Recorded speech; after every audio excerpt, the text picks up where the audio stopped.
Puedo adelantar un pequeño punto de lo que vamos a mirar en las próximas clases. Hay algo supremamente importante que muy poco se trata. Conozco iglesias en Estados Unidos y a nivel mundial que se han introducido, se han profundizado en esos aspectos del crecimiento de la iglesia. Si uno examina el crecimiento de la iglesia primitiva, el Señor comenzó llamando a uno, luego llamó al otro, hasta que completó sus 12. Esos 12 empezaron una clase de interrelación, tiempo y relación durante 3 años. Pero en la medida que él tenía su equipo de trabajo, empezaron a extenderse y el grupo se convirtió en 70, que fue la famosa comisión de los 70. Y ya luego tenemos grupos hasta de 5,000 personas, como en el monte de la multiplicación de los peces. Él atravesaba ciudades y había multitudes. Él predicaba 2 cosas, en la calle y en las casas. Lo que ganaba en la calle lo finiquitaba en las casas. En la calle se encontró con un personaje pequeño de estatura, subido a un árbol sicómoro, y ese día le dijo: yo voy a estar en tu casa. Baja, desciende, date prisa, porque esta noche voy a estar en tu casa. Él se encuentra a Mateo sentado en la mesa del cobre de los tributos. Le dice: sigan, pero esa noche estuvo en su casa. El ministerio de Pablo fue un ministerio extraordinario. En Éfeso, yo conozco personalmente la ciudad de Éfeso. Son ruinas y son bien cuidadas. Conocí la biblioteca, la calle principal. Está embaldocinada con mármol antiquísimo. De ahí se ve hacia lo lejos el mar, la ciudad donde Pablo tuvo la última conferencia, el último sermón, la última predicación, en su despedida. En esa ciudad, Pablo, en el capítulo 20, versículo 20 de Hechos de los Apóstoles, dice algo que tenemos que tenerlo en cuenta, que muy poco nosotros lo manejamos. Pues las iglesias no lo manejan.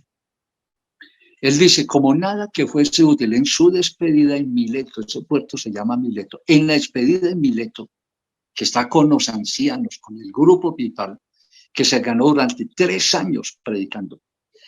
Él dice: como nada que fuese útil es reunido y anunciados públicamente y por las casas. El sistema apostólico no fue arrendando construcciones, ni arrendando salones, ni construyendo templos. Entre otras cosas, pues la persecución se lo impedía. Imagínense cuando Pedro sale de la cárcel y va a buscar a los hermanos, encuentra la puerta cerrada, se toca y no le quieren abrir porque hay una persecución terrible en la ciudad. Y él llama y grita y alguien escucha y dice: esa como que es la voz de Pedro, y se animan y le abren, y es Pedro, que ha salido de la cárcel. Las casas donde ellos predicaban era puerta cerrada. Las catatumbas eran subterráneos, eran pasillos debajo de la ciudad. Eran líneas, eran vías de comunicaciones internas dentro de la tierra. Ellos prácticamente no había luz. Habían algunas teas y prácticamente a media luz ellos predicaban. Ellos no tuvieron templos. La iglesia creció sin templos. ¿Pero qué hacían ellos? ¿Cómo creció la iglesia? La iglesia creció en el momento que se inicia el Pentecostés. La iglesia se desarrolla y en el día de Pentecostés habían 3,000 personas. Pero dice, y se convierte en 3,000 personas, pero más adelante en el pórtico de Salomón se convierte en 5,000. Y más adelante la escritora dice, el número no se podía contar. Era un número que empezó a sobrepasar lo convencional del entendimiento humano. Pero ¿qué hacían ellos durante el día? ¿Dónde conseguían la gente para llevarla a las casas? Ellos se reunían en el templo. El templo tenía tres divisiones. La primera división era un sitio público donde todo el mundo iba. Era donde el pueblo se reunía. Una especie de patio inmenso. Y la gente iba. Que la gente al final, en los tiempos del Señor, lo convirtieron en galería, en sitios de negocio, venta de una cosa, cambio de dinero. Y fue cuando el Señor volteó eso, porque lo hicieron en el templo. Pero es que el atrio exterior hacía parte del templo. Ellos debieron haber buscado otra parte adentro. Era el lugar donde ellos se reunían, pero tenían que haberlo respetado. Luego venía el lugar santo, donde se reunían los sacerdotes a ofrecer los sacrificios. Y había otra división ya más interna. Todo eso era dividido por cortinas, lo que llama el velo, los velos. Esas eran las divisiones que ellos tenían. Y el lugar santísimo es el lugar donde estaba la Shekinah, donde estaba la presencia del Señor, donde estaba el arca. Imagínense, el arca de la propiciación, la que representaba la presencia del Señor. Dentro del cual estaba la vara que reverdeció, muestra del maná. Imagínense haber guardado milenariamente muestras de ese maná y las tablas de la ley. Pero ese sitio sola era tan vedado que solamente el sumo sacerdote podía entrar una sola vez en el año. Pero lo que quiero explicar es que en el atrio exterior era el lugar donde el pueblo, el común de la gente, donde los ciudadanos podían ir. Los sacerdotes tenían su lugar santo y el sumo sacerdote su lugar santísimo una sola vez en el año. Entonces, ¿qué hacían los discípulos después de Pentecostés? Ellos se iban donde estaba la gente. Es más, una vez Pedro y Juan iban para el templo. Ellos no iban ni a orar, ni a buscar nada. Ellos iban a buscar gente, a evangelizar, a contactar a la gente. Era el único sitio público que tenía Jerusalén. Pero entrando se encontraron un cojo de nacimiento que les pidió algo y no tenían que darle y dijeron, no tengo plata ni oro, o no tenemos plata ni oro, pero lo que tenemos te damos. En el nombre de Jesucristo, levántate y anda. Y eso fue en la entrada del templo. Imagínense la cantidad de gente que estaba ahí, que conocía a ese hombre, que día tras día les pedía limosna. Eso fue algo impactante. Es decir, nosotros tenemos que aprender a buscar a la gente, como decía Pablo, públicamente y por las casas. Entonces, en las calles conocían, hablaban, evangelizaban. Ese es el verdadero sentido del crecimiento. Nosotros hemos cambiado. Hemos quitado esos principios, tanto apostólicos, porque la Biblia dice, edificados sobre el fundamento de apóstoles y profetas, siendo la principal piedra del ángulo Jesucristo. Hombre, ese es un fundamento. Nosotros hemos cambiado. Nosotros hoy en día, durante los 3 primeros siglos, no habían templos. Ellos se reunían en casa y con las puertas cerradas. Cuando ellos, los sacerdotes, y cuando las autoridades descubrían un lugar donde la gente se reunía, ya llegaban y los tomaban presos, que eso fue lo que hizo Saulo, persiguiendo a los cristianos. Nosotros hemos cambiado el modelo. El modelo es construir templos bien bonitos, con cielos rasos, luminosos, con lámparas florecientes, hermosísimas, sillas cómodas, puertas abiertas. Y construimos el templo para que la gente venga. No, Señor, ese no es el orden. Lo hemos cambiado. El orden correcto es ir. Es que el mensaje del Señor es claro. Ir por todo el mundo. No venir. El mensaje del Señor para los discípulos es ir. El único que pudo decir venid a mí fue Jesucristo, y ese es el único que puede llamar a la gente. Pero el caso de nosotros, ustedes que quieren formarse, prepararse, capacitarse como pastores, lo primero que ustedes tienen que hacer es ir a buscar a la gente que van a pastorear. Mire, Timoteo era un muchacho que se estaba formando. Pablo lo tomó como un hijo, empezó a formar un muchacho de muchas capacidades. La historia eclesiástica menciona, la que no está en la Biblia, menciona a Timoteo como un ser excepcional en esa época, formado por Pablo, imagínense. Fue un super líder de esa época, precisamente de Éfeso. Éfeso fue la ciudad más grande, la iglesia más grande de esa época, era Éfeso. Era una ciudad bastante hermosa, bastante populosa. Estaba cerca del mar, tenía puerto. Y sin embargo, él inició su ministerio, pero Pablo le recomendó, y esa es la recomendación que tenemos que darle a todos los pastores. La recomendación es simple y sencilla. Haz la obra de evangelista. ¿Usted es pastor? A mí me han dicho en las capacitaciones, formaciones, todas, hermano, es que yo soy pastor, yo no soy evangelista. A mí me queda muy difícil entender que un pastor quiera ser pastor para ministrar almas y si él no las busca. A nosotros, a nuestra institución, llega persona y dice, hermano, yo quiero ser pastor, pero usted no tiene un grupo que me den. Hoy me llamaron, hoy, en las horas del antesito, una hora antes de esta clase. Alguien me llamó y me dijo, hermano, es que yo soy pastor, yo quiero, hermano, usted no tiene un grupo que me pueda. Nosotros sí tenemos grupo. Claro, lo formamos y todo el tiempo estamos ganando almas y estamos buscando.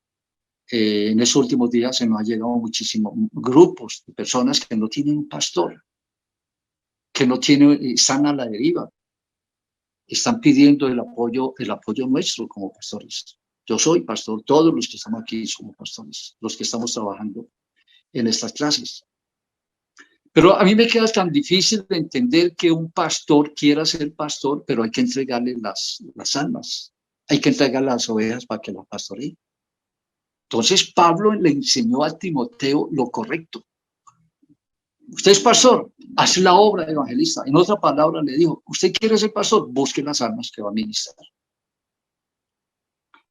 También existe otra forma de ganar almas. Yo pertenezco a una iglesia, pero yo no soy pastor. Yo soy miembro de la iglesia, pero yo amo las almas, salgo y me las gano, y entonces las traigo y se las entrego al pastor para que él las administre.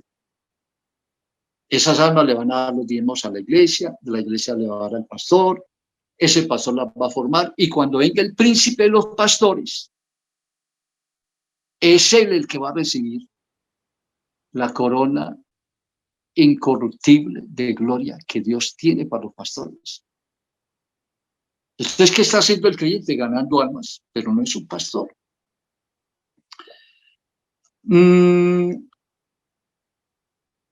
Existe esa posibilidad, y eso es lo correcto que se hizo en los tiempos del Señor. Cada persona que ganaba una persona se comprometía. En los tiempos apostólicos, cuando alguien ganaba a una persona, ganaba a una familia, no le entregaba a nadie. Él asumía la responsabilidad de Dios por esa familia. Se la doy, no le entrega a nadie. Compra su ministerio. Unos siembran, otros riegan. Los que riegan tienen que cumplir. Unos son los que edifican, otros sobreedifican.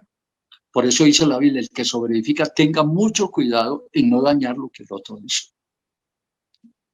Conclusión, cualquiera de nosotros que tengamos el llamamiento y desde el momento en que empecemos a ganar una familia, nos la ganamos en la calle. En Estados Unidos nosotros vamos para el mercado, los misioneros.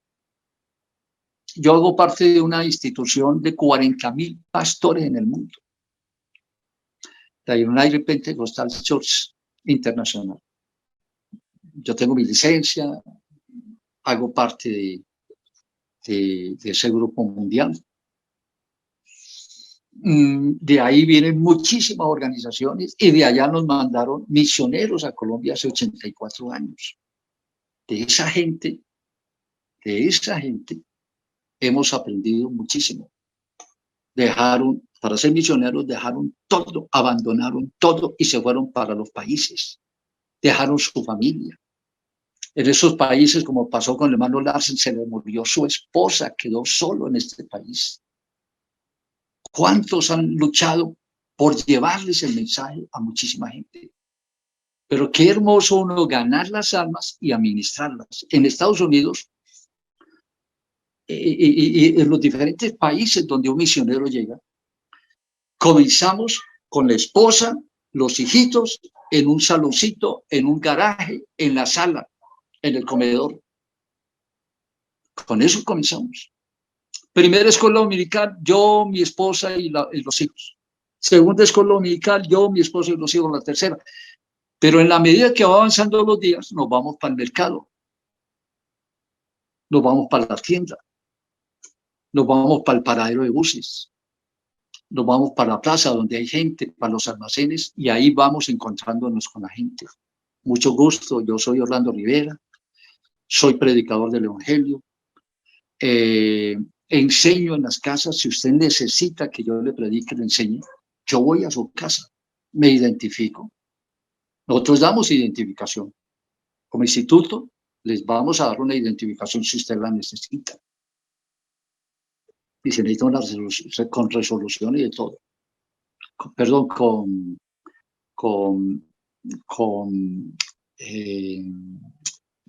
el registro del gobierno que nos da para esas facultades que nosotros tenemos para acreditar el Evangelio.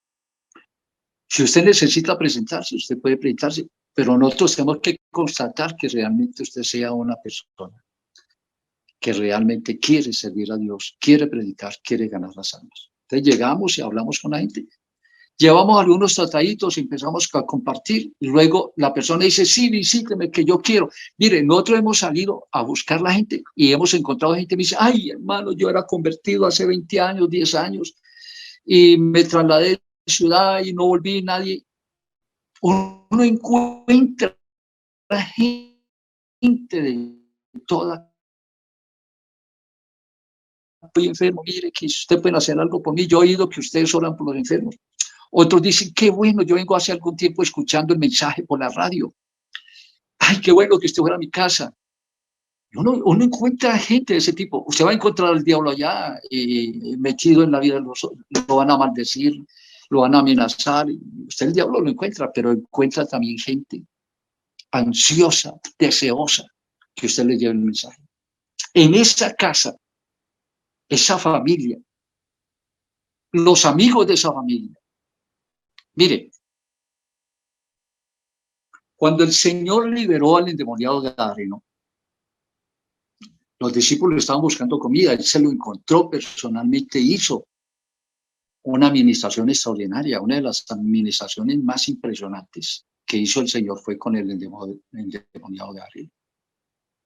El Señor lo libera, cuando llegan los discípulos, lo encuentran sentado a sus pies, vestido y en su juicio cabal. Cuando llega el momento de recoger las cosas y para seguir el camino, el endemoniado, ese endemoniado le dice, Señor, yo voy a estar con ustedes, voy detrás de ustedes, yo voy a estar con ustedes, yo hago parte del grupo, gracias, Señor, por la liberación. El Señor le dice, vete a los tuyos, no él lo llevó, vete a los tuyos y cuéntales cuán grandes cosas ha hecho Dios contigo. Pasaron años, meses. ¿Por qué tenemos que tomar un creyente y mandarlo a una banca? Meses, años. Cuando he sido pastor he llegado a iglesias donde he encontrado gente de hasta de 20 años sin que nunca les hayan dado la oportunidad de predicar el evangelio. Ni siquiera se les ha enseñado a hablarle a su familia, compartir el mensaje con las personas que hay alrededor. El Señor le dijo al endemoniado, ese endemoniado, vete a los tuyos. ¿Quiénes son los tuyos? Si yo hago una reunión con una persona que me abre las puertas, Yo comienzo con esa familia. Pero a los 8 días ya estamos invitando el tío, la mamá, el primo, el hermano, el amigo, el que le vende la carne, la leche, el compañero de trabajo, el compañero de estudio. Esos son los tuyos. Los tuyos es ese círculo que hay alrededor de esa persona. A mí no me queda muy difícil comenzar una obra misionera. Lo difícil es comenzar con el primero. Pero eso me lo consigo en la tienda, me lo consigo en la calle, me lo consigo en paradero de bus. Salgo y lo busco. Pero de ahí en adelante me queda muy fácil, porque ese tiene los tuyos. La esposa tiene los tuyos. Los hijos de ellos tienen los tuyos, que son los compañeritos del colegio. Alrededor de una persona pueden haber 100 personas, primos, familiares, amigos. Todas las personas que relacionan a alguien son los tuyos, son los conocidos. En otras palabras, la pongo más sencillo. Vete a los conocidos tuyos. El Señor simplemente te dijo los tuyos. Los tuyos es ese círculo cerrado que cada persona tiene. Si yo hago un trabajo, como lo vamos a explicar aquí, con esa familia, yo no solamente comienzo a enseñarles a esa familia, yo les enseño a multiplicarse, les enseño a compartir lo que yo les estoy dando a ellos con los suyos, los famosos suyos. Mire el caso de la mujer samaritana. El Señor tiene un encuentro extraordinario, maravilloso con la mujer samaritana. Dios todo lo tiene preparado, llegó a la hora precisa, al lugar preciso en la que ella iba a estar. Él ya la conocía. Cuando él comenzó a hablar con ella, no la encontró, no fue un encuentro como nosotros nos sucede a nosotros con la gente con que contactamos. Él todo lo prepara. Mira el caso de Nidia. Cuando Pablo llega a Tiatira, dice la Biblia que el Espíritu Santo se le adelantó a Pablo y le preparó el camino a Pablo. Es decir, llegó primero, el Espíritu Santo llegó primero que Pablo a Tiatira y buscó a Nidia, vendedora de púrpura. Y empezó a tocar su corazón. La preparó. Cuando llegó Pablo, ya estaba preparado. En el caso de la mujer samaritana, fue un encuentro preparado por el Señor. Estuvo en el momento preciso y es más, estuvo solo para poder hablar con ella. Mandó a sus discípulos antes de encontrarse con ella, a buscar comida, agua o lo que fuera. ¿Qué pasó con la mujer samaritana? Cuando se impresionó ante la presencia majestuosa de ella, lo reconoció como un ser excepcional. ¿Qué hizo ella? Se fue a los suyos, a los tuyos, y se trajo toda una población, la gente que la conocía, lo mala que era ella, su vida licenciosa, su vida libidinosa, lo que fuera. Pero ella llegó tan impresionada que les dijo, vengan, que conocí a uno que sabe mi vida, que sabe todo cuanto he hecho. Me ha dicho eso, y ella les predicó. Siendo una mujer mala, los convenció. De pronto no era ni tan mala. Una mujer que no había tenido suerte en el amor y tuvo un esposo y seguramente la abandonó y el otro y ya tenía 5 maridos, el que tenía no era. Lógico, no era, porque el primero es el propio, pero ya no estaba. ¿El Señor se limitó a hablar con ella? No. Nosotros hoy en día, si es un drogadicto, si es un asesino, si es un perverso, no, el Señor vino a tratar con todos. Él vino a buscar y a salvar lo que se había perdido. Él no vino a buscar gente buena. Es más, ninguno de nosotros éramos buenos. ¿Cómo crece una reunión si yo consigo una persona que me abra las puertas? Él me va a presentar a su esposa y sus hijos. Les enseño. A los 8 días, 15 días, le digo, ¿y por qué no invitamos su familia, sus vecinos? Que usted tiene amigos. por el teléfono, y algunos van hasta las casas de ellos, los abordan. Pero en la siguiente reunión de esa casa, ya no hay 3, 4, ya eso se convierte en 7, 10, 12 hasta que se llenan. Así de sencillo es esto. Pero esos 12 vuelven y replican y cada uno tiene los tuyos y van a invitar. Eso se convierte en 20, en 30. Ahí en ese momento la reunión se abre en 2. Una reunión después de que llega un grupo de 10, 12, ya no cabe más, hay que abrirla, pero ya uno ha venido formando nuevos líderes. Entonces, ya se abre otra reunión. Esa reunión vuelve y se llena a los 12. Comenzó con 6, 5, vuelve y se llena. Hay que volverla a abrir. Usted puede comenzar con una sola reunión. Cuando menos piense puede tener 10 reuniones. Es el momento en que, como no tenemos persecución, conseguimos una casa más grande, o la construimos, o arrendamos un salón, una casa. Esa se va a permanecer abierta porque en ese momento no tenemos persecución. Vendrán momentos de persecución, vendrán momentos difíciles, es posible. En este último tiempo, muchas cosas podemos esperar, pero una sola casa se puede convertir en 10, 20 casas. En la última iglesia donde yo fui pastor en Colombia, comencé con un grupo de asistencia de 80 personas en la ciudad de Cali. Seleccioné un grupo de personas para dictarles, porque yo creo una escuela de formación de líderes, de reuniones. Me gasté 2 meses y medio, seleccioné un grupo de 20, uní un líder principal con un líder auxiliar y creamos con los 20 10 reuniones. Y de esas reuniones empezó a crecer a 20, a 30, a 40, hasta que llegamos a tener 300 reuniones. Claro, ya nuestros cultos, nuestras reuniones allí en Alfonso Barberena, ya pasaba de 1000 personas. Ya hablábamos de cantidades de personas. Todo está en la formación que usted le da a un líder. Si un líder va a tener una reunión donde va a tener 5, 10, 15, 20, él sabe que el día domingo debe traer parte de su misión, es traer a esas personas al templo.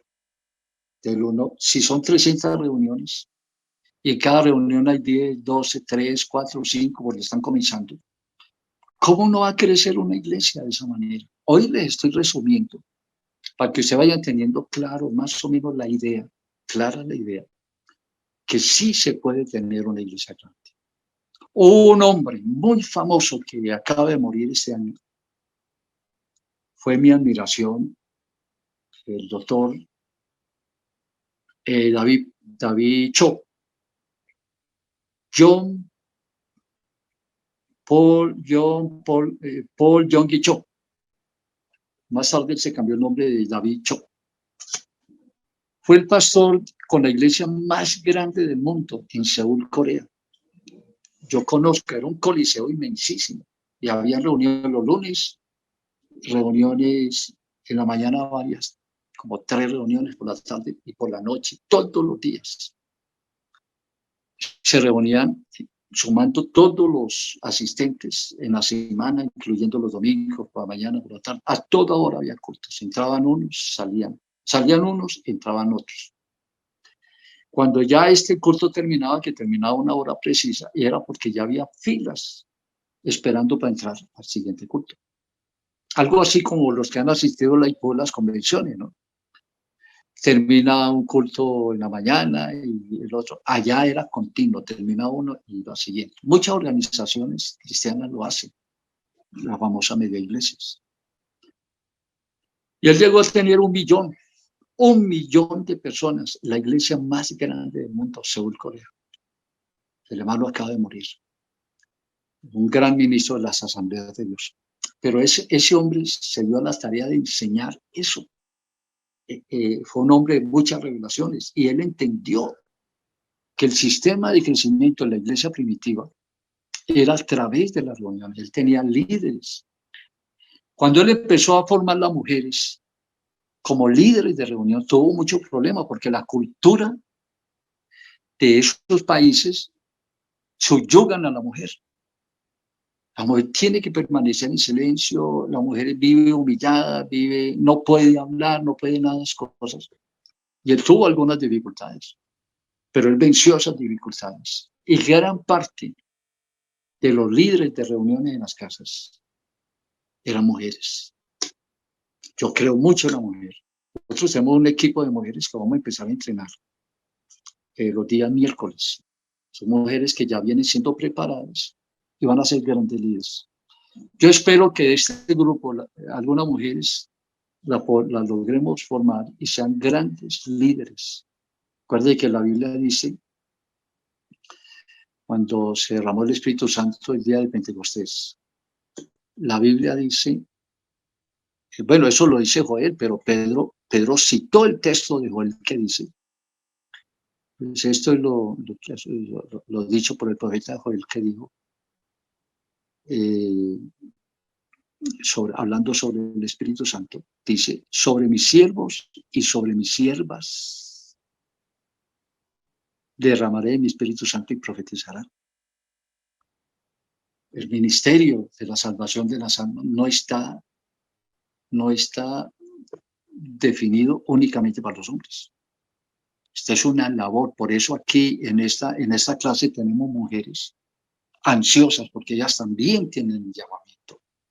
Son mujeres ansiosas por servir. El Señor tenía su círculo de mujeres que le servían, que estaban.